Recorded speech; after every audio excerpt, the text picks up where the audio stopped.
नमस्कार. अन्नपूर्णा स्वादनकामध्ये तुम्हा सर्वांचे खूप खूप स्वागत.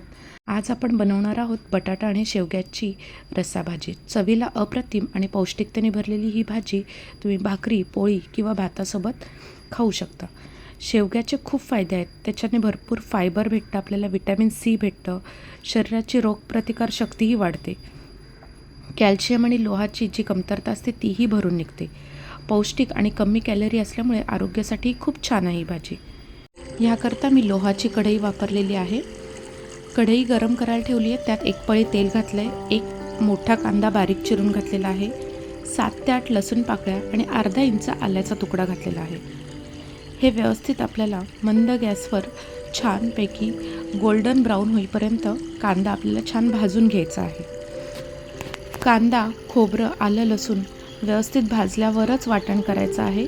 त्याने त्याला नॅचरली गोल्डन कलर येतो आणि भाजीला चवही खूप छान वाढते.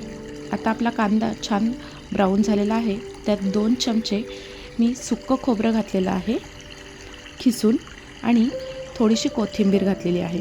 आता हे सर्व आपल्याला व्यवस्थित भाजून घ्यायचं आहे. वाटण थंड होईपर्यंत मी इथे बाजरीची भाकरी करून घेतली. ज्वारी आणि बाजरी मिक्स आहे, कारण भाकरीसोबत ही भाजी खूप छान अप्रतिम लागते. आता आपलं वाटण थंड झालेलं आहे. मिक्सरच्या भांड्यात काढून घ्यायचं आहे.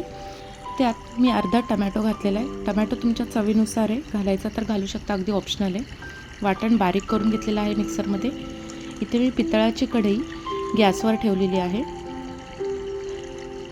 कढई आपली छान गरम झाल्यानंतर त्यात 2 पळी तेल घातलेलं आहे. तेल व्यवस्थित गरम होऊन द्यायचं आहे. त्यात 1 चमचा जिरे मोहरी घालून घ्यायचे. जिरे मोहरी छान तडतडल्यानंतर आपण जे वाटण मिक्सरमधनं काढून घेतलेलं होतं ते घालून घ्यायचं आहे. 1-2 वेळा परतून घेतल्यानंतर यात 1 चम्मच हाफ स्पून हळद, 2 स्पून कांदा लसूण मसाला घालून घ्यायचा आहे आणि हे मसाले आपल्याला व्यवस्थित फ्राय करून घ्यायचे आहेत. चवीनुसार मीठ घालून घ्यायचं आहे आणि हाफ स्पून ह्याच्यात तुम्ही काश्मीरी लाल मिरची पावडरही घालून घ्यायची आहे कलर करता.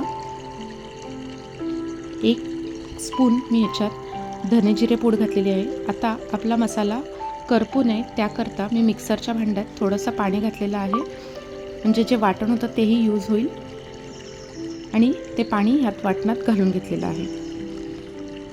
2 बटाटे बारीक चिरून घेतलेले आहेत आणि शेवग्याची शेंग साईडला सोलून घेतलेली आहे आणि बारीक चिरून घेतलेली आहे, तीही यात घालून घेतलेली आहे.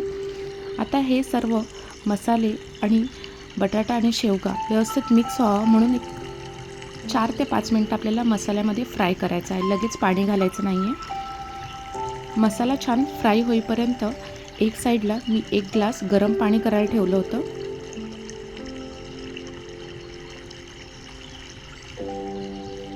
मसाला, बटाटा आणि शेवग्याची भाजी व्यवस्थित मिक्स झालेली आहे. आता ह्यात गरम पाणी घालून घ्यायचं आहे.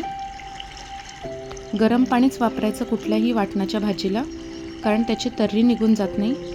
खूप छान वाटते ती भाजी आणि लवकर शिजते पण.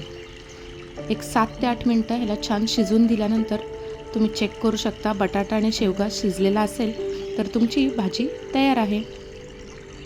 कशी वाटली रेसिपी सांगायला अजिबात विसरू नका आणि नक्की ट्राय करून बघा. आता ह्यावर आपण थोडीशी कोथिंबीर घालून घ्यायची आहे बारीक चिरून. अशाच साध्या, सोप्या आणि मस्त चवदार रेसिपीसाठी please like, share, subscribe. Thank you so much for your support everyone.